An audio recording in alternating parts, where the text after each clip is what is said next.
Bueno, muy buenas tardes a todos. Primero, muchas gracias, Eneoca, la doctora Olga.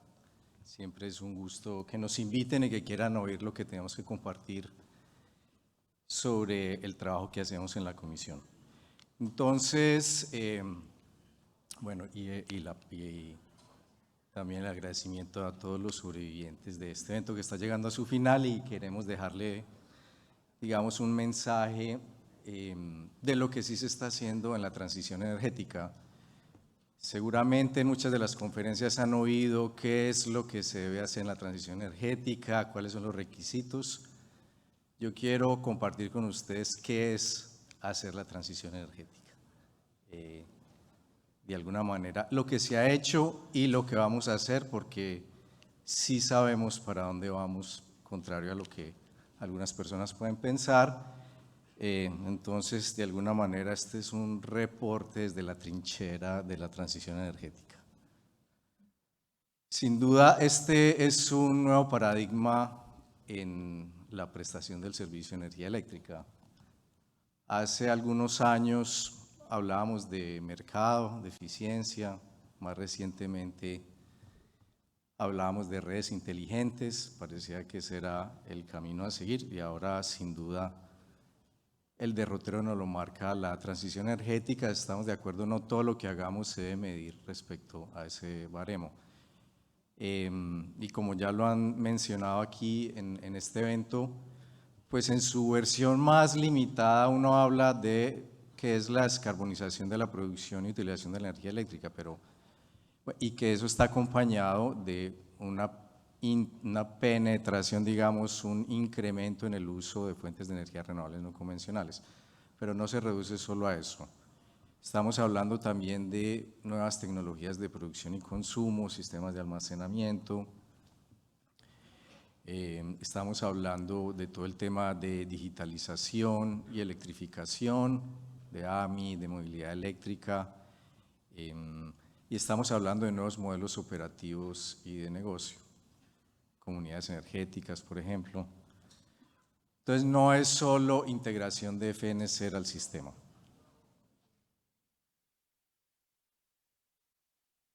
Y aquí no voy a entrar, esta es como la agenda de mi presentación, este es todo el contenido de todo lo que voy a hablar, es el estado de avance de la transición energética, sobre todo desde el punto de vista normativo de la regulación. Destacar que se necesita, la regulación tiene que ir de la mano de la política energética, entonces también a veces hay una discusión de si vamos rápido, si vamos lento. En todo caso, la velocidad la va marcando la política energética, ¿sí? No se puede desarrollar regulación si no hay política energética. Creo que no ha habido nada de malo de haberse tomado un tiempo de aprender de las experiencias de otros países y de pensar cuál era la mejor manera de empezar a recorrer este camino. Entonces, identificamos que este proceso arranca en el 2014-2015, pues ya había unos antecedentes, ya habíamos trabajado una ley de uso racional de la energía, pero ahí hablábamos más de eficiencia energética, realmente no pensábamos en transición energética, pero creo que la ley 1715-2014, sí, la ley de promoción a las fuentes no convencionales de energía renovable, sí marcó un cambio, digamos, un impulso a empezar a trabajar, digamos, seriamente en detalle sobre este tema. A raíz de esa ley y de normativa que se desarrolló a partir de esa ley, pues empieza a desarrollarse todo el marco regulatorio que podemos pensar que ha estado en dos olas. Las bases de la política energética, desarrollo regulatorio de los principales aspectos iniciales de todos esos temas que mencioné, y una segunda ola, y eso yo lo identifico alrededor de hasta el 2020, 2021, y ahí arranca una segunda ola con la ley de transición energética, y ya lo que estamos haciendo que es trabajar sobre lo construido y desarrollar temas, digamos, que necesitan un poco más de estructuración. Les decía entonces cuál fue la primera ola desde 2014, muy importante, y estoy hablando de la política pública, de la política energética, la Ley 1715-2014, que promueve el desarrollo y utilización de FNCER, trae incentivos tributarios, ya permite la venta de excedentes de generación a la red, crea el generador distribuido y ordena que se construyan procesos simplificados para autogeneración y para generación distribuida, y ya también direcciona a que se empiecen a desarrollar mecanismos de respuesta a la demanda.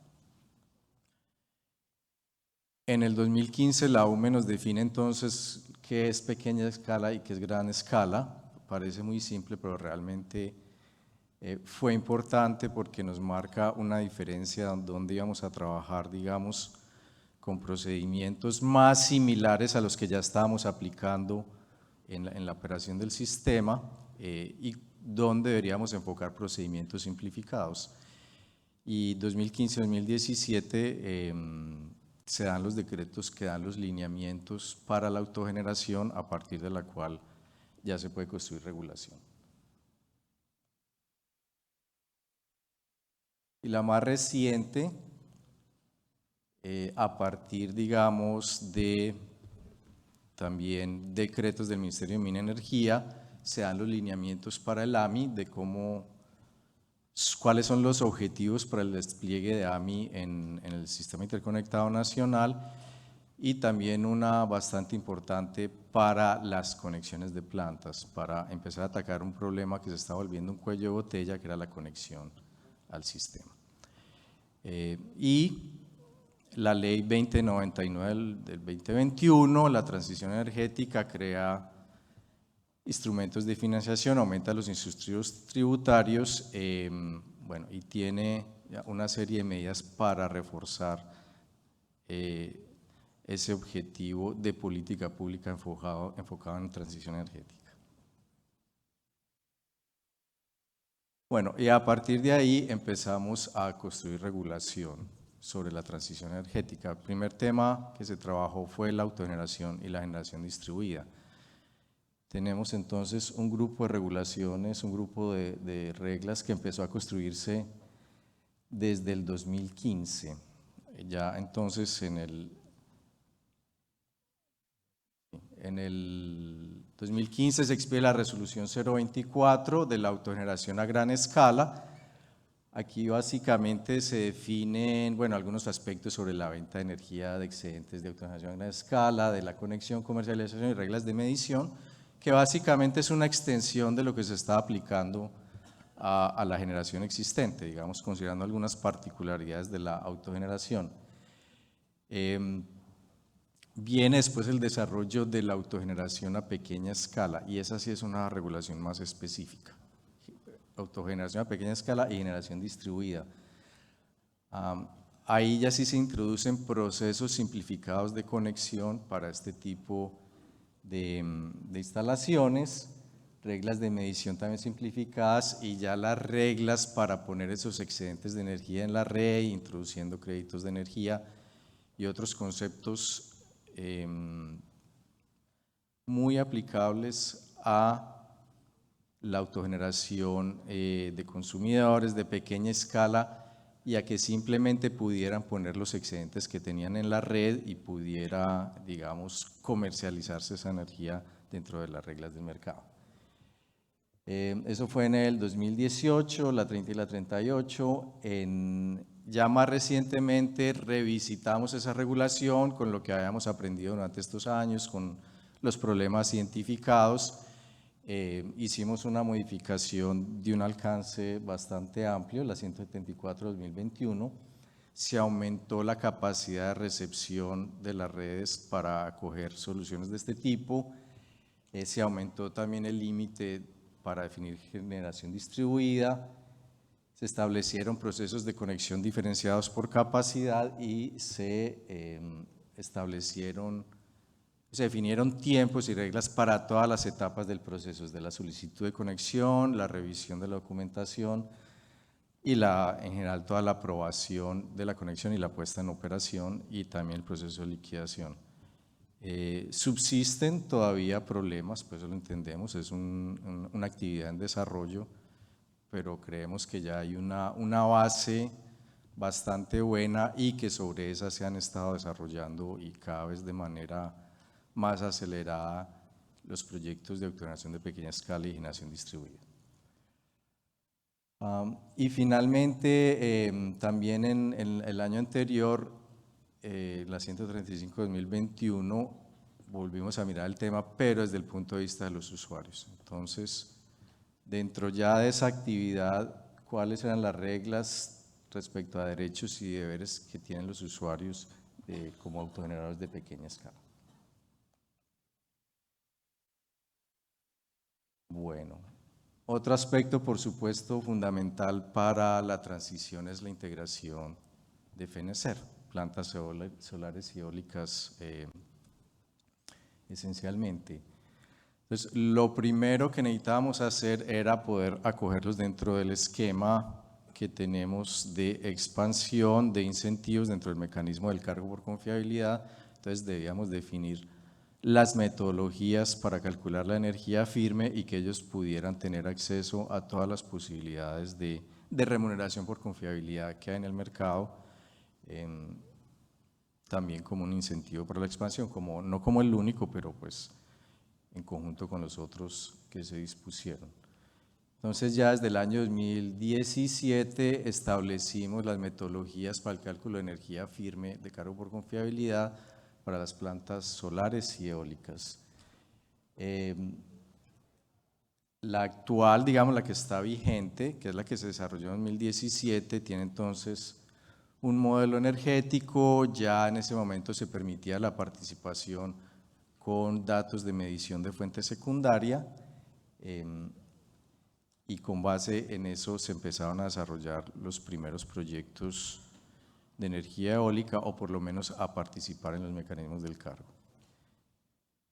Bueno, y ya más recientemente estamos revisando toda esa metodología, también con lo que hemos aprendido de la experiencia de estos años, tratando de hacerla cada vez más acorde a la valoración de la energía firme que ellos aportan al sistema, este tipo de plantas, y también de alguna manera hacer un poquito más simplificado o racional todo el proceso por el que debe pasar la planta hasta que ya se le puede calcular la energía firme y puede participar en un proceso de asignación de obligaciones de energía firme o otro proceso del cargo. Tenemos una propuesta entonces en consulta donde hay un modelamiento energético más detallado. Estamos incluyendo desarrollo o la posibilidad ya de calcular para plantas offshore y también ampliando la capacidad de poder participar sin datos de medición en sitio. Y en paralelo, pues también se hizo para las plantas de energía solar, también la resolución original que todavía está vigente se expide en el 2017, en ese caso basado en una fórmula, digamos, de una formulación de cómo calcular la energía firme. En ese caso se necesitaban datos en sitio precisamente por la estructura de la fórmula, y ahora tenemos en consulta una propuesta que es una revisión de la anterior, que estamos evolucionando a un modelamiento energético también de las plantas solares y también a la posibilidad de que puedan participar con datos de fuente secundaria y digamos que da muchas más posibilidades de la que está en la resolución 201 del 2017. Esperamos entonces pues en los próximos meses ya tener una propuesta definitiva o un diseño de regulación definitivo para adoptar. Va a tener pues un tiempo de implementación, pero esperamos que en las próximas asignaciones ya podamos tener estas nuevas metodologías en uso. Otro aspecto que era muy importante para el desarrollo de los proyectos de FENESER era definir los requisitos de conexión al sistema, los requisitos técnicos. O sea, tenemos que asegurar que tuviéramos procedimientos para que estas plantas se pudieran conectar, que estar seguros que iban a contribuir a la operación segura y confiable del sistema, o que por lo menos no le iban a deteriorar, pero que tampoco íbamos a tener requerimientos excesivos que se convirtieran en una barrera para el desarrollo de estos proyectos. Además, que tuvieran la certeza de que cumplir para hacer las inversiones, o por lo menos la planeación de sus proyectos, y decidir si podían cumplir esos requisitos. Y sobre todo en los procesos que se estaban dando ya de las subastas de contratos de largo plazo. Entonces, desde 2019, con la resolución 060 de ese año, se definieron los requisitos técnicos para la conexión de este tipo de plantas a STN y STR, una cantidad de detalles bastante técnicos, desde los servicios que debe prestar hasta la información que debe suministrar, hasta sus responsabilidades frente a la supervisión, la operación y supervisión del sistema. Y igualmente se finalizó el año pasado los requisitos para la conexión de estas mismas plantas, pero a los sistemas de distribución local para plantas mayores a 5 megavatios, reconociendo las diferencias que existen respecto a la conexión a STN, STR y a SDL, y a tener requisitos diferenciados.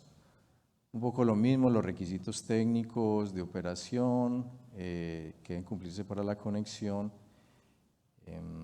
y de información.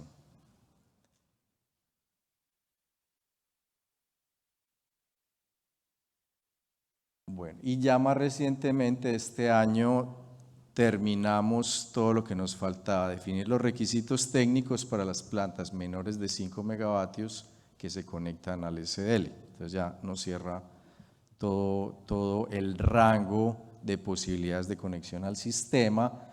Obviamente lo que se tienen, y eso es lo que se trataba, es de tener conexión, requisitos más simplificados. Mientras es más exigente en los niveles de tensión más altos, pues no se necesita tener los mismos requisitos cuando se conecta a un nivel de tensión más bajo o con una capacidad mucho más bajo, y eso es lo que reconocen estas regulaciones.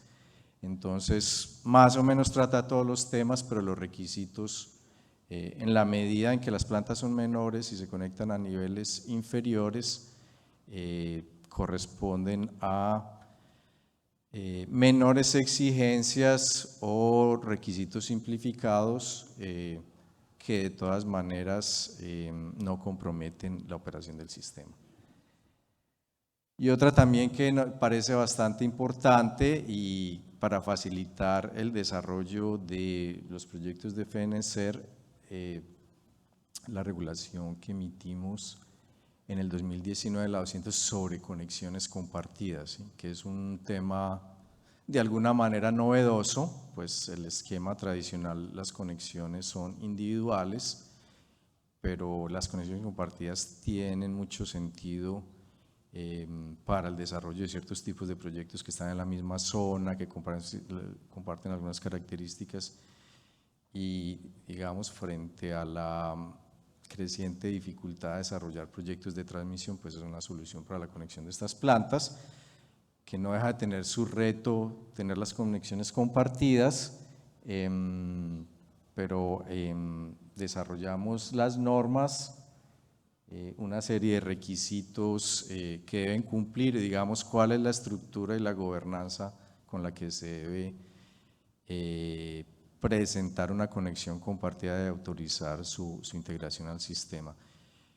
Y este año estamos trabajando en la finalización del último pedacito que nos faltaba de conexiones compartidas, porque esta está más orientada a aspectos comerciales, pero ya la definición de aspectos técnicos particulares de lo que deben cumplir los generadores que hagan parte de conexiones compartidas, estamos en proceso de finalización y ya la debemos emitir este año. Otro tema que mencioné al principio, que se estaba volviendo un cuello de botella en el sistema, era la asignación de capacidad de transporte, el procedimiento de conexiones.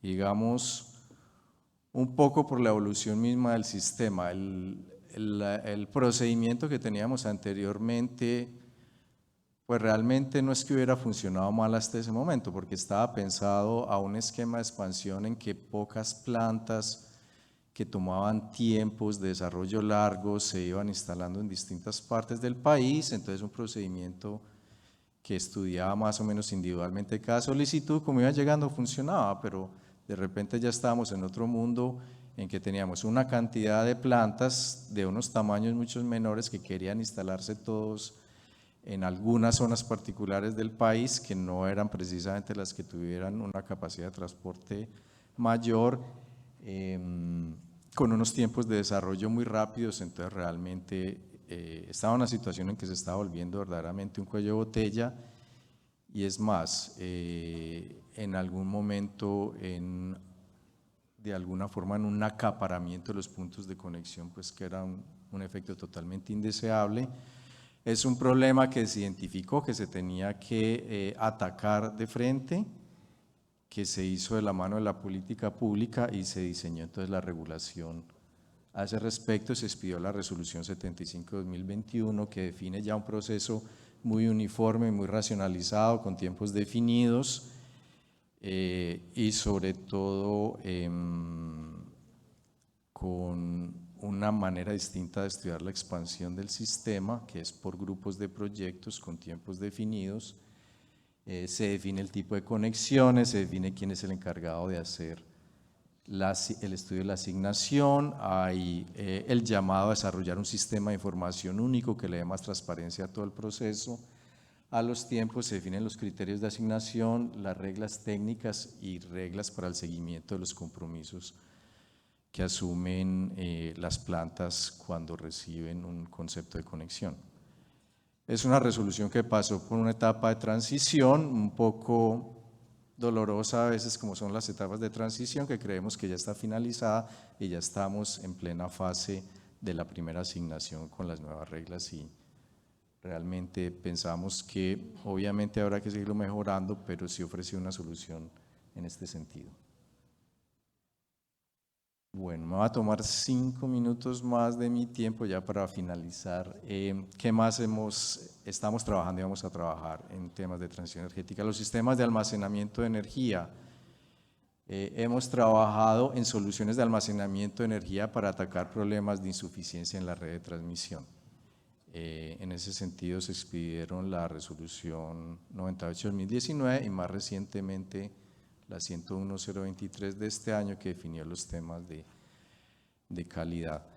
Entonces, básicamente es una solución particular para un tema que ya teníamos, un problema que ya teníamos en el sistema, el atraso en el desarrollo de las redes de expansión, los problemas que nos generaba esa insuficiencia, y poder solucionarlo con sistemas de almacenamiento.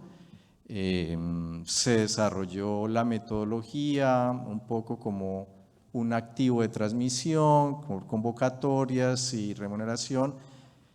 Ya tenemos un primer proyecto adjudicado que ya está en pleno desarrollo y en los próximos meses ya va a estar en operación aquí en la costa norte del país. No es el único en el que vamos a trabajar, fue el primero, pero en el contexto de la modernización del mercado, pues vamos a trabajar en otras aplicaciones, y ahorita estamos haciendo un estudio que nos va a ayudar a tener más alternativas de aplicación de sistemas de almacenamiento de energía en el mercado. También todo el tema de AMI, a raíz de ya las directrices que dio la política, se empezó el diseño para el despliegue de los planes de medición inteligente. Eso fue un trabajo que se hizo en el 2020, pues con todas las limitaciones que tuvimos en el periodo de pandemia. Tuvimos un retraso por un tema legal, ¿sí? Que digamos definió más recientemente. Ya estamos retomando entonces las reglas establecidas para ya pasar a la implementación, pero tenemos una regulación de AMI, una regulación completa. Algunos estarán de acuerdo o no si esa es la mejor manera de hacerlo o en las reglas específicas, pero tenemos reglas de AMI y tenemos reglas para el despliegue de AMI en los sistemas de distribución. Está definida la aplicación, las responsabilidades, el manejo de datos, el acceso, el seguimiento de los compromisos y cómo se va a remunerar. Eso está definido en en esta resolución. También ya hablando un poco, ya estamos llegando en dónde estamos, ya hemos, digamos, les he mostrado lo que hemos hecho, ya estamos como en el presente y también mirando hacia el futuro. Otro tema, otro proyecto regulatorio al que la Comisión le ha dado mucha importancia y relevancia es la respuesta a la demanda, y para eso se estableció una hoja de ruta. Una hoja de ruta que publicamos tal vez a finales del año pasado, a principios de este año, que establece todo el programa que quiere desarrollar la Comisión en este tema, cuyo primer fruto fue una revisión de toda la reglamentación de DB, de demanda desconectable voluntaria, porque respuesta a demanda sí tenemos, y la tenemos desde hace muchos años, la tenemos en demanda desconectable voluntaria. Lo que pasa es que la tenemos como un recurso de confiabilidad. Somos conscientes que hay otros aspectos donde la demanda puede aportar, como un recurso de mercado, como un recurso de operación. Pero entonces este mercado ADB, que es un mercado que ya tiene un grado de madurez importante, que ya tiene un desarrollo importante, hicimos una completa revisión y simplificación de toda la resolución este año. Estamos estudiando el tema de agregación de demanda, todavía definiendo si necesitamos nuevos agentes o no, nueva regulación, pero es un tema que seguramente el próximo año queremos definir y va a estar en la agenda regulatoria 2023 de definir todos los parámetros de agregación de demanda, ya sea con un agente particular o a través de los que ya operan en el sistema. Y para los próximos años tenemos un plan de 3 años para seguir avanzando en nuevos programas de RD y también en activar la participación de la demanda en el mercado de energía. Ya tenemos una propuesta de participación en el mercado mayorista en el marco de la modernización del mercado, pero no será seguramente la única alternativa de participación de la demanda en el mercado.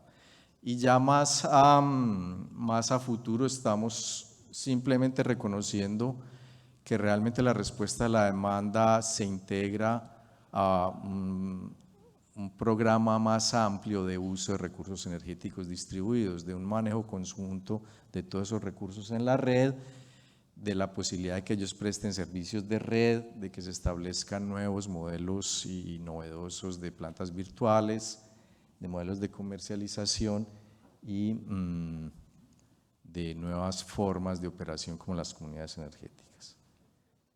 Bueno, y ya para finalizar, le dejo, digamos, 2 iniciativas importantes en las que estamos dedicándole mucho tiempo y esfuerzo a la revisión del Código de Redes, que es la modificación de Resolución 25 del 95, lo que es el Código de Planeamiento, el Código de Conexión y el Código de Operación, una modernización completa. Pues tenemos un Código de Redes ya de muchos años, se ha hecho un esfuerzo ya desde bastantes años en modernizarlo y creemos que ya puede llegar a su punto final el próximo año.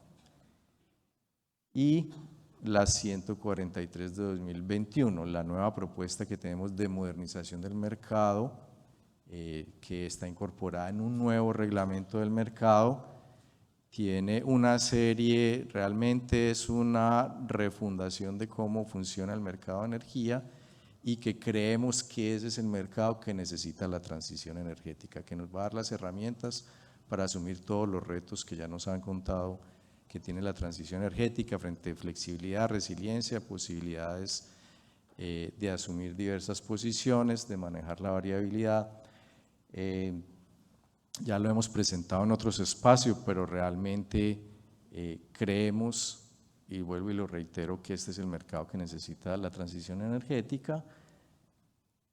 Y para finalizar tenemos entonces una hoja de ruta, está en consulta, está para sus comentarios, esperamos.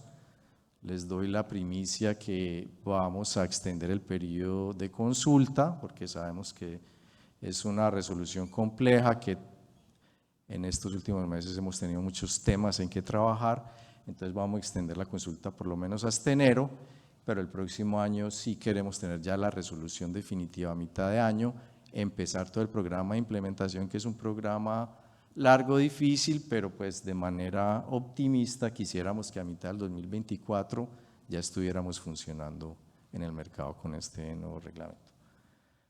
Paro ahí, muchas gracias. Espero entonces haberles llevado ese mensaje de lo que hemos hecho y hacia dónde vamos en transición energética. Muchas gracias y feliz tarde a todos.